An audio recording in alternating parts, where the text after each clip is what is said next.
اگر آپ حمل ٹھہرانے کی کوشش کر رہی ہیں اور آپ جاننا چاہتی ہیں کہ حمل ٹھہرانے کے بعد بچے دانی میں ایمبریو مضبوطی سے کیسے جڑتا ہے تو آج کی ویڈیو کو آخر تک دیکھیے گا، کیونکہ آج میں آپ کو ایسے 4 اہم طریقے بتاؤں گا جو امپلانٹیشن کے عمل کو بہتر کرنے اور سپورٹ کرنے میں آپ کی ہیلپ کریں گے۔ اور ویڈیو کے آخر میں آپ کو ایک ایسی بات بھی بتاؤں گا جسے بہت سی خواتین نظر انداز کر دیتی ہیں، حالانکہ وہ بھی کافی اہم ہوتی ہے حمل کنسیو کرنے کے لیے اور حمل کو مضبوط بنانے کے لیے۔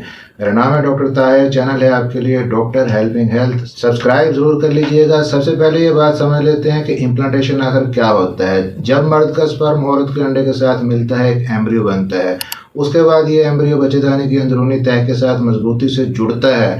اس عمل کو ہم امپلانٹیشن کہتے ہیں، اور حمل بننے کے پورے سفر میں سب سے اہم مرحلہ ہوتا ہے یہ امپلانٹیشن۔ بدقسمتی سے یہ وہ مرحلہ بھی ہے جس پر ہمارا کنٹرول بہت کم ہوتا ہے۔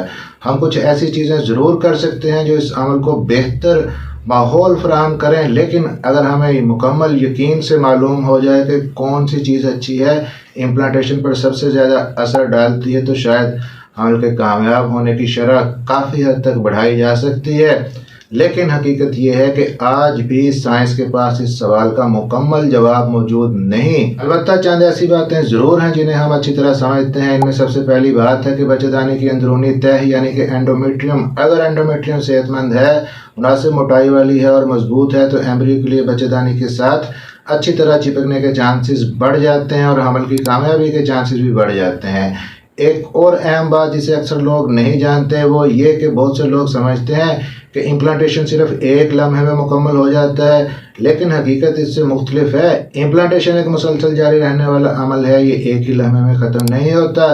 عام طور پہ اوولیشن کے تقریباً 6 سے 7 دن کے بعد اس عمل کی شروعات ہوتی ہیں، لیکن یہ صرف آغاز ہوتا ہے۔ اس کے بعد بھی یہ عمل حمل کے ابتدائی عرصے میں جاری رہتا ہے، یہاں تک کہ پہلی سہ ماہی فرسٹ ٹرائمیسٹر کے ابتدائی حصے تک یہ امپلانٹیشن کا سلسلہ جاری رہتا ہے، حمل آپ کا مضبوط ہوتا رہتا ہے۔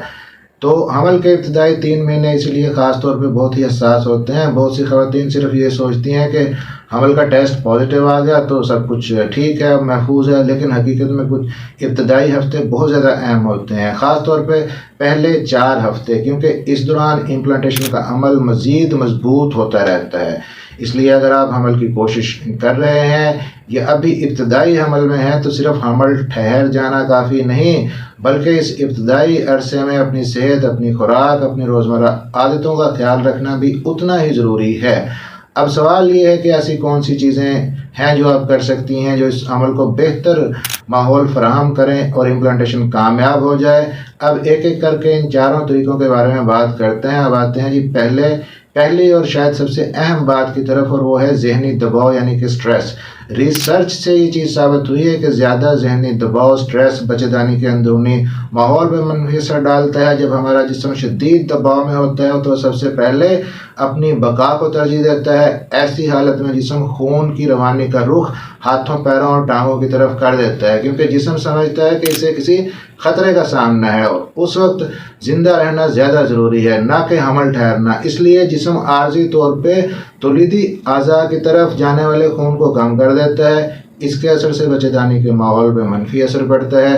اس لیے میں ہمیشہ ہی مشورہ دیتا ہوں کہ اگر آپ حمل کے لیے کوشش کر رہے ہیں تو اپنی زندگی سے جہاں تک ممکن ہو سکے غیر ضروری ذہنی تناؤ کو، سٹریس کو ختم کر دیں، خوش رہنے کی کوشش کریں، ایسی ایکٹیویٹیز کریں جو آپ کو سکون دیں، اپنی فیملی کے ساتھ ٹائم گزاریں، ہنسیں مسکرائیں، اپنے شریک حیات کے ساتھ اچھا ٹائم گزاریں، کیونکہ صرف جسم ہی نہیں، ذہن کا پرسکون ہونا بھی بہت ہی اہم ہے۔